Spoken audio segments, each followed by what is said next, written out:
ज्येष्ठ माह में आने वाले बड़े मंगल का विशेष महत्व माना जाता है। इस दिन हनुमान जी की पूजा, व्रत और कथा सुनने से जीवन के सभी दुख और कष्ट दूर होते हैं। मान्यता है कि बड़े मंगल का व्रत श्रद्धा और नियम पूर्वक करने से संकट, रोग, भय और आर्थिक परेशानियां समाप्त हो जाती है। बहुत समय पहले की बात है। एक नगर में एक वृद्धा अपने छोटे से घर में अकेली रहती थी। उसका संसार में कोई सहारा नहीं था। वह अत्यंत गरीब थी, लेकिन उसके मन में हनुमान जी के प्रति अटूट श्रद्धा थी। वृद्धा हर मंगलवार को व्रत रखती, सुबह जल्दी उठकर स्नान करती और मिट्टी के छोटे से दीपक में तेल डालकर बजरंगबली के सामने जलाती। उसके पास न तो अच्छे वस्त्र थे और न ही अधिक भोजन, लेकिन उसकी भक्ति सच्ची थी। वह प्रतिदिन यही प्रार्थना करती, हे पवन पुत्र, मेरे पास आपको चढ़ाने के लिए कुछ नहीं है, लेकिन मेरा मन और श्रद्धा आपके चरणों में समर्पित है। नगर के लोग अक्सर उसकी गरीबी का मजाक उड़ाते थे। कुछ लोग कहते, इतनी पूजा करने से क्या होगा? अगर भगवान सच में होते तो तुम्हारी गरीबी दूर कर देते।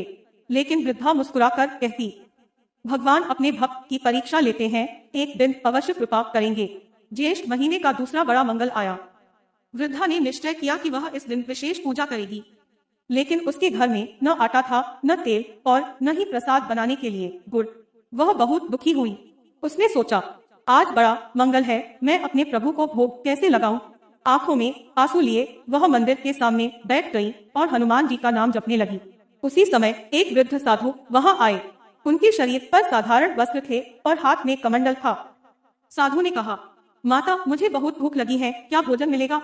वृद्धा ने विनम्रता से कहा, महाराज, मेरे घर में कुछ भी नहीं है, लेकिन आप थोड़ी देर बैठिए, मैं आपके लिए भोजन की व्यवस्था करती हूँ। वृद्धा पड़ोसियों के घर गई। किसी ने थोड़ा आटा दिया, किसी ने थोड़ा गुड़ और किसी ने मुट्ठी भर चना दे दिया। वह सब सामग्री लेकर घर आई और प्रेम से भोजन बनाने लगी। उसने चूल्हा जलाया और मन ही मन बजरंगबली का स्मरण करती रही। भोजन बनाकर उसने पहले भगवान को भोग लगाया, फिर साधु को आदर पूर्वक भोजन कराया। साधु भोजन करके बहुत प्रसन्न हुए। उन्होंने कहा, माता, तुम स्वयं भूखी हो, फिर भी तुमने मुझे प्रेम से भोजन कराया। तुम क्या चाहती हो? वृद्धा बोली, मुझे कुछ नहीं चाहिए महाराज, बस मेरे प्रभु हमेशा मुझ पर कृपा बनाए रखें। साधु मुस्कुराए। अचानक वहां तेज प्रकाश फैल गया। वृद्धा ने देखा कि साधु का रूप बदलने लगा। कुछ ही क्षणों में वहां स्वयं गदा धारण किए हुए हनुमान जी प्रकट हो गए। वृद्धा आश्चर्यचकित रह गई। उसकी आंखों से आंसू बहने लगे। वह उनके चरणों में गिर पड़ी। हनुमान जी का आशीर्वाद। हनुमान जी ने कहा, माता, मैं तुम्हारी भक्ति और सेवा से अत्यंत प्रसन्न हूँ। तुमने बिना किसी स्वार्थ के भूखे को भोजन कराया और हमेशा मेरा स्मरण किया, इसलिए आज से तुम्हारे सभी दुख समाप्त होंगे। इतना कहते ही वृद्धा की झोपड़ी सुंदर घर में बदल गई। घर में अन्न, धन और वस्त्र भर गए। हनुमान जी ने आगे कहा, जो भी भक्त बड़े मंगल के दिन सच्चे मन से व्रत करेगा, कथा सुनेगा और जरूरतमंदों की सहायता करेगा, उसके जीवन के सभी संकट दूर होंगे।